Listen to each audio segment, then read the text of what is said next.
কোনো বিপদে পড়লে, যে কোনো সমস্যা হোক, যদি আপনার মনে হয় যে দেয়ালে পিঠ ঠেকে গেছে, কেউ কিছু করতে পারছে না আপনার জন্য, আপনি পরিপূর্ণ ইয়াকিনের সাথে, দৃঢ় বিশ্বাসের সাথে এই 4টা আমল নিয়মিত করবেন।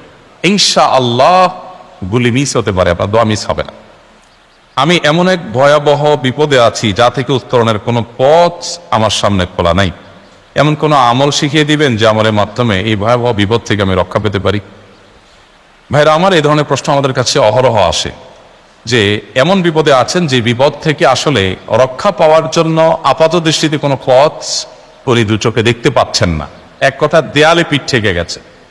তো এইরকম পরিস্থিতিতেই একজন ইমানদার আল্লাহ রাব্বুল আলামিনের কাছে তার এই সমস্যাকে তুলে ধরবার জন্য কয়েকটা আমল আমরা বলতে পারি, যে আমলগুলোর মাধ্যমে আল্লাহ তাআলা ওই অসম্ভবকে তার জন্য সম্ভব করবেন ইনশাআল্লাহ। এবং এই আমলগুলো চর্চা আমার জীবনে আমি করে দেখেছি, এগুলোর প্রয়োগ করে দেখেছি, আমলগুলো করে দেখেছি। আলহামদুলিল্লাহ, যেখানে মনে হয়েছে এই সমস্যা বাহ্যিকভাবে সমাধান যোগ্যই না, আল্লাহ তাআলা সেখানটাকে অলৌকিকভাবে সমাধান করেছেন। আমার জীবন বহুবার আমি দেখেছি। এরকম 4টা আমল আছে যেগুলো আমরা কোনো বিপদে পড়লে, নারী হোক, পুরুষ হোক, পারিবারিক হোক, আর্থিক হোক, বা নিরাপত্তা সংশ্লিষ্ট হোক, যে কোনো সমস্যা হোক, যদি আপনার মনে হয় যে দেয়ালে পিঠ ঠেকে গেছে, কেউ কিছু করতে পারছে না আপনার জন্য, আপনি পরিপূর্ণ ইয়াকিনের সাথে, দৃঢ় বিশ্বাসের সাথে এই 4টা আমল নিয়মিত করবেন। এবং আমি বহু মানুষকে পার্সোনালি এটার পরামর্শ দিয়েছি, ওনারা আমল করেছেন, আমল করে উপকৃত হয়েছেন। এরকম বহু মানুষ আছে, বৃদ্ধ মানুষ, বাবা ক্যান্সারে আক্রান্ত হয়েছেন অনেক দেরিতে, আল্লাহ তাআলা অলৌকিকভাবে সাহায্য করেছেন। হ্যাঁ, কখনো যদি আল্লাহ তাআলা এই আমলগুলো করার পরও আমার বিপদ দূর না করেন, তাহলে হয় আমার আমলের মধ্যে কোনো ত্রুটি ছিল, অথবা আমার এই বিপদ দূর না হওয়ার মধ্যে আমার জন্য কোনো কল্যাণ নিহিত ছিল। আল্লাহ তাআলা আমার দোয়া কবুল করে যে উপকার হতো তার চেয়ে বেটার কিছু হয়তো আমাকে দিবেন, এই ইয়াকিন একজন ইমানদারের থাকবে। সেই 4টা আমলের 1 নম্বর হলো ইস্তিগফারের আমল। ইস্তিগফার, আপনি ফেসে গেছেন কোনো জায়গা, কোনো উপায় পাচ্ছেন না, আপনি ইস্তিগফার করতে থাকেন। আস্তাগফিরুল্লাহ ওয়া আতুবু ইলাইহি, আস্তাগফিরুল্লাহ ওয়া আতুবু ইলাইহি, আস্তাগফিরুল্লাহ ওয়া আতুবু ইলাইহি, আস্তাগফিরুল্লাহ, আস্তাগফিরুল্লাহ, আস্তাগফিরুল্লাহ আল্লাযী লা ইলাহা ইল্লা হুয়াল হাইয়ুল কাইয়্যুম ওয়া আতুবু ইলাইহি ওয়া লা হাওলা ওয়া লা কুওয়াতা ইল্লা বিল্লাহ। اللهم أنت ربي لا إله إلا أنت خلقتني وأنا عبدك وأنا على عهدك ووعدك ما استطعت أعوذ بك من شر ما صنعت أبوء لك بنعمتك علي وأبوء لك بذنبي فاغفر لي فإنه لا يغفر الذنوب إلا أنت সাইয়্যিদুল ইস্তিগফার। এভাবে যে কোনো ইস্তিগফার করতে থাকেন, আপনি বেশি বেশি করে আল্লাহর কাছে ইস্তিগফার, ক্ষমা প্রার্থনা করতে থাকেন, খুব বেশি।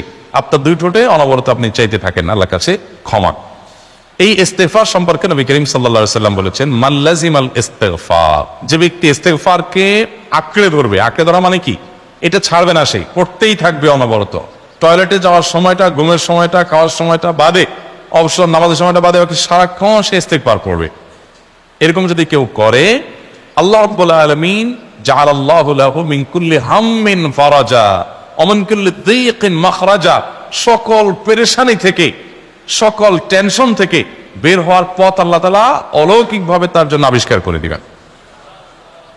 এবং আমি আমার জীবনে যেটা বলেছিলাম, বিস্তারিত বলতে চাই না, এরকম পরিস্থিতি আসছে যে চোখের সামনে কোনো আপাতত রক্ষার কোনো পথ আর খোলা নেই, এমন ভয়াবহ বিপদ। ইস্তিগফার করতে করতে এমন ভাবে আল্লাহ তাআলা সাহায্য করেছেন যে এটা কল্পনা করলেও মনে হয় যে স্বপ্নের মতো। কিভাবে এখন এই লোক এই জায়গায় আসলো আমার সাহায্যের জন্য, এই লোক তো এটা এই জায়গায় আসার কথা না, ঠিক উনি এসে হাজির হয়ে গেলেন এবং উপকারটা, আমার সমাধানটা হয়ে গেল সমস্যা। তো আলহামদুলিল্লাহ, বহুবার আমি পরীক্ষা করেছি, আর আমার পরীক্ষার 2 পয়সার দাম নাই। হাদিসে বলা আছে, গ্যারান্টি দেওয়া আছে, আমার পরীক্ষা করলেই কি না করলেই। তাহলে একটা আমল হলো কি, ইস্তিগফার। সব সময়ের জন্য এটা কন্টিনিউয়াস করবেন, আর এমনি অবসর সময় ইস্তিগফার করবেন।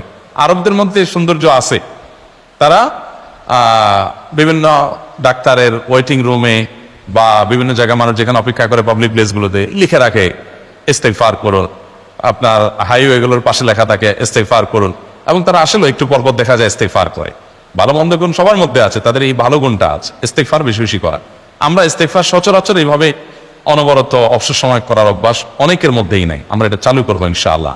বিশেষ করে যখন কোনো সমস্যা হবে তখন ইস্তিগফার চলতে থাকবে মুখে অনবরত, ধীরে ধীরে মহব্বতের সাথে নিজেকে, নিজের পাপ অপরাধগুলোর কথা স্মরণ করে আল্লাহর কাছে মাফ চাইতে থাকবে, পেরেশানি দূর হবে ইনশাআল্লাহ। 1 নাম্বার 2, দুরুদ নবী করিম সাল্লাল্লাহু আলাইহি সাল্লামের প্রতি দুরূদ পাঠ করা, এটা যদি আপনি নিয়মিত করতে থাকেন মহব্বতের সাথে, আল্লাহুম্মা সাল্লি আলা মুহাম্মদ ওয়া আলা আলি মুহাম্মদ কামা সাল্লাইতা আলা ইব্রাহিম ওয়া আলা আলি ইব্রাহিম ইন্নাকা হামিদুম মাজিদ, আল্লাহুম্মা বারিক আলা মুহাম্মদ ওয়া আলা আলি মুহাম্মদ কামা বারাকতা আলা ইব্রাহিম ওয়া আলা আলি ইব্রাহিম ইন্নাকা হামিদুম মাজিদ।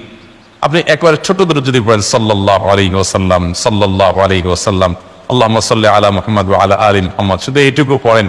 জাযাল্লাহু আন্না মুহাম্মাদাম মা হুয়া আহলু, শুধু এইটুকু করেন।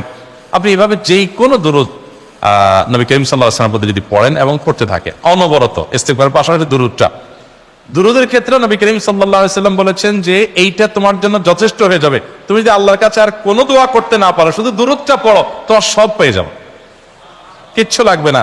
এক সাহাবী বলছেন, রাসূলুল্লাহ আমার দোয়ার মধ্যে দুরূদ কত পার্সেন্ট রাখবো? আমি তো আমার অনেক কিছু আল্লাহর কাছে চাইবো, দুরূদ মানে তো নবীজির জন্য দোয়া, মানে আমার জন্য তো আমি দোয়া করবো, আপনার জন্য দোয়া কত পার্সেন্ট করবো? 1/3, 1/4, তারপরে হাফ, এবার বিভিন্ন পার্সেন্টেজ বলছিলেন তিনি। নবী করিম সাল্লাল্লাহু আলাইহি ওয়াসাল্লাম বলেছেন যে হ্যাঁ, এর বেশি করতে পারলে আরো ভালো। তো ভদ্রলোক এর বেশি, ওই সাহাবী রাদিয়াল্লাহু তাআলা আনহু, তিনি এর বেশি বাড়াতে একটা পর্যায়ে বলছেন যে আমি সব দোয়া আপনার জন্য করি। নবী করিম সাল্লাল্লাহু আলাইহি ওয়াসাল্লাম বলেছেন তাহলে তোমার আর কোনো দোয়াই করতে হবে না, এর মধ্যে সব দোয়া চলে আসবে। কারণ আপনি যদি বলেন আল্লাহ আপনার নবীর প্রতি আপনি রহমত নাজিল করেন, আপনার নবীর প্রতি আপনি শান্তি নাজিল করেন, আপনি যেটা দোয়া করেন, তো আল্লাহকে আল্লাহর নবীর প্রতি আপনি রহমত নাজিল করতে বললে আল্লাহ তাআলা আপনার প্রতি রহমত নাজিল করবেন কি করবেন? আপনি কাউকে খুশি করতে চান, কার কাছ থেকে কিছু আদায় করতে চান, তার ছেলেটারে যদি হাদিয়া তোহফা দেন, আদর যত্ন করেন, তো বাই ডিফল্ট অটোমেটিকলি ওই লোকের সিম্পেথি আপনার দিকে আসবেন, চোখ বন্ধ করে আসবে। তো আল্লাহর নবীর জন্য যখন আপনি দোয়া করবেন, তখন আল্লাহ তাআলা আপনার মধ্যে রহমত নাজিল করবেন, এটা নবী সাল্লাল্লাহু আলাইহি ওয়াসাল্লামের ওয়াদা। যে কোনো পেরেশানি, তিনি আরো বলেছেন যদি কেউ দুরূদের আমল করে নিয়মিত, আল্লাহ রাব্বুল আলামিন তার সকল পেরেশানির জন্য যথেষ্ট করে দিবেন, এই আমলটাকে সবগুলো দূর করার জন্য যথেষ্ট হয়ে যাবে। এই দুরূদের আমলটা আমি দেখেছি সুবহানাল্লাহ গুলির মতো কাজ করে। আজকের ঘটনা, এক ভদ্রলোক সকালে একটা টেলিভিশন চ্যানেলে, বেসরকারি চ্যানেলে প্রোগ্রাম শেষ করে নামছিলাম লিফটে, তো উপস্থাপক উনি বলছিলেন যে ভাই, মানে দুরূদের আমল করে আমি কিছুদিন আগে একটা ইয়াতে মানে এমন একটা অবস্থা যে এইটা থেকে বের হওয়ার কোনো পথ আর নাই, শুরু করলাম দরুদ অনবরত, এরপরে আল্লাহ তাআলা আমাকে এমন ভাবে উদ্ধার করলেন আমি কল্পনা করতে পারি। আলহামদুলিল্লাহ এই আমলগুলো করে অনেক ভাইরা আমাকে অভিজ্ঞতা জানাইছেন যে আলহামদুলিল্লাহ তাদের অভিজ্ঞতা হলো শিক্ষা। ওই যে বললাম, কখনো যদি আল্লাহ তাআলা আপনার দোয়া কবুল না করেন, তাহলে হয় আমার ত্রুটি আছে, আর না হলে আমার জন্য আল্লাহ তাআলা এর চেয়ে বেটার কিছু রেখেছেন, আমি সেই ইয়াকিন রাখবো ইনশাআল্লাহ। আর এই দোয়াতে সমাধান হবেই হবে, সে বিশ্বাস থাকতে হবে। নবী করিম সাল্লাল্লাহু আলাইহি ওয়াসাল্লাম বলেছেন, হাদিসে কুদসিতে আল্লাহ বলেছেন আনা ইনদা যান্নি আবদি বি, বান্দা আমার প্রতি যেমন ধারণা করে আমি তেমন আচরণ করি। এখন আপনি যদি চিন্তা করেন, করে দেখি হয় কিনা, দেখি ট্রাই করি, তাহলে ওই আল্লাহ তাআলা বলবেন ঠিক আছে দেখতে থাক। আপনি যদি ইয়াকিন করেন যে না নবী করিম সাল্লাল্লাহু আলাইহি ওয়াসাল্লাম যে বলেছেন অতএব সেটা হবেই, আর আল্লাহ রাব্বুল আলামিনের কাছে আমি ওইভাবেই চাবো যে আল্লাহ দিবেনই, আমি নিয়েই ছাড়বো, ইনশাআল্লাহ গুলি মিস হতে পারে, আপনার দোয়া মিস হবে না। ওই ইয়াকিন, ওই ঈমান আমার মধ্যে আনতে হবে, চেষ্টা করবো তো ইনশাআল্লাহ। তাহলে দুইটা আমল হলো ইস্তিগফার আর দুরূদ। 3 নম্বর আরেকটা আমল হলো দোয়া ইউনুস। দোয়া ইউনুস, লা ইলাহা ইল্লা আনত সুবহানাক ইন্নী কুনতু মিনাজ জালিমিন। বেশি বেশি পড়তে থাকবেন, যখন বিপদে পড়বেন ইস্তিগফার আর দুরূদ পড়বেন সবচেয়ে বেশি, আর মাঝে মধ্যে দোয়া ইউনুস, লা ইলাহা ইল্লা আনত সুবহানাকা ইন্নী কুনতু মিনাজ জালিমিন। আল্লাহ সুবহানাহু ওয়া তাআলা কোরআনে কারীমে এই দোয়ার পরে বলেছেন ওয়া কাযালিকা নুনজিল মুমিনিন। এই দোয়া পাঠ করার মাধ্যমে ইউনুস আলাইহিস সালামকে পৃথিবীর ইতিহাসের সবচেয়ে অলৌকিক ঘটনা, সকল সায়েন্স, সকল আপনার বিজ্ঞানের তত্ত্ব সবগুলোকে আপনার সবগুলোর বিপরীতে বা সবগুলোকে আপনার ভুল প্রমাণ করে দিয়ে ওই জায়গাটার জন্য আল্লাহ তাআলা ইউনুসকে মাছের পেটে ঢোকার পর সেখান থেকে আবার জীবিত রেখে বের করেছেন। অক্সিজেন অভাবে সেখানে এমনি মারা যাওয়ার কথা, আরো নানা কারণে মারা যাওয়ার কথা, তাই না? কিন্তু আল্লাহ তাআলা তাকে রক্ষা করেছেন, কারণ এই বিপদে পড়ার পর থেকে এটা পড়তেছিলেন লা ইলাহা ইল্লা আনতা সুবহানাকা ইন্নী কুনতু মিনাজ জালিমিন। তো আল্লাহ তাআলা কোরআনে বলেছেন এটা ইউনুস, তার নবী ইউনুস আলাইহিস সালামকে আল্লাহ তাআলা এটার মাধ্যমে রক্ষা করেছেন, সেটা তার জন্য খাস না, এটা তার জন্য স্পেশাল না, বরং আল্লাহ বলেছেন ওয়া কাযালিকা নুনজিল মুমিনিন, এটা দিয়ে আমি তাকে রক্ষা করেছি, একইভাবে ঈমানদারদেরকেও এটার মাধ্যমে রক্ষা করব। এটা বড় অস্ত্র পেয়ে গেলাম। দোয়া ইউনুস বেশি বেশি একটু পড়বো ইনশাআল্লাহ, লা ইলাহা ইল্লা আনতা সুবহানাকা ইন্নী। আমার দেশে আবার দেখা যায় বিপদ হয়ে গেলে তখন হুজুর ভাড়া করে যে ভাই আপনারা সবাই মিলে এটা 1 লাখ বার পড়ে দেন, 100 লাখ বার পড়ে দেন, টাকা দিমু আপনারা পড়ে দেন। আপনারটা আপনি পড়বেন ভাই, হুজুরদের কাছে দোয়া চান সমস্যা নাই, আর হুজুরদেরকে হাঁটায়া টাকা দিবেন করে, এমনি টাকা দিবেন না দিয়া। আর এই দোয়া নিজে নিজে করতে থাকবেন। ইউনূস আলাইহিস সালাম ওই সময় কি লোক ঠিক করছিলেন যে ভাই আপনারা সবাই দোয়া ইউনূস পড়েন, আমি গেলাম, আমি মাছের পেটে গেলাম, আপনারা বসেন সবাই দোয়া ইউনূস পড়া দেবেন, করছেন নি? ওনারটা অনেক করছেন, তো আপনারটা আপনি শুরু করবেন দোয়া ইউনূস না। 4 নম্বর আমল হলো ইয়া যাল জালালি ওয়াল ইকরাম, এটা বেশি বেশি করে পাঠ করবেন। নবী করিম সাল্লাল্লাহু আলাইহি ওয়াসাল্লাম বলেছেন আলিজু বিয়া যাল জালালি ওয়াল ইকরাম, ইয়া যাল জালালি ওয়াল ইকরাম, এইটাকে তোমরা আঁকড়ে ধরবে। ইয়া যাল জালালি ওয়াল ইকরাম মানে কি? এটা আল্লাহকে ডাকা, আর কিছু না। এবং হাদিসে বর্ণিত দোয়া, এটা মাসনুন দোয়া। ইয়া যাল জালালি ওয়াল ইকরাম মানে হে মহা ক্ষমতার অধিকারী, প্রতাপশালী এবং সম্মানের মালিক। এটা বলার মানে হলো আল্লাহর কাছে নিবেদন করা, যেহেতু আপনার প্রতাপ আছে, আপনার জালাল আছে, আপনার বড়ত্ব আছে, এই বড়ত্বের অধিকারী এবং হে সম্মানের অধিকারী, আপনার যেহেতু আল্লাহ তাআলা এটা, আপনার যদি এটা আছে, অতএব হে আল্লাহ আপনি আমাকে এটা দান, আপনার সেখান থেকে আমার প্রতি রহম করুন, আপনার সেখান থেকে আমাকে, আপনার বড়ত্ব থেকে আমাকে আপনি হেফাজত করুন, আপনার একরাম থেকে আমাকে আপনি, তা দিয়ে আপনি আমাকে রহম করুন। তো সেই দোয়া আল্লাহ তাআলার কাছে নিবেদন করতে পারি, ইয়া যাল জালালি ওয়াল ইকরাম। এর পাশাপাশি তাহাজ্জুদের নামাজ এবং যে কোনো নফল নামাজ। কারণ নবী সাল্লাল্লাহু আলাইহি সাল্লাম ইজা হাযাবাহু আমরুন সাল্লা, নবীজি সাল্লাল্লাহু আলাইহি সাল্লামের কোনো পেরেশানি শুরু হলে আগে ওযু করে 2 রাকাত নামাজ পড়তেন, ওযু করে 2 রাকাত নামাজ পড়তেন। আমাদের যখন পেটে ব্যথা শুরু হয়, আগে কার কথা মনে পড়ে? ডাক্তারের কথা মনে পড়ে। যখন গায়ে জ্বর আসে, সবার আগে মনে পড়ে কিসের কথা? নাপা, নাপা, ঠিক না? জ্বর আসছে গায়ে, সবার আগে আমরা কি চিন্তা করি? নাপা।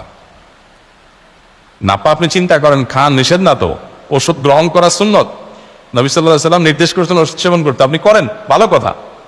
কিন্তু ইমানদার সবকিছুর আগে ব্যথা আসছে, তাহলে ব্যথার জন্য একটা ওষুধ দোয়া শিখেছেন, দোয়াটা আগে করবে, পাশাপাশি ওইটা করবে, এলো ইমানদারের কাজ। আমরা আজকাল ইমান থেকে অনেক দূরে সরে গেছি। আল্লাহ আমাদের সেই ইয়াকিন দান করুন।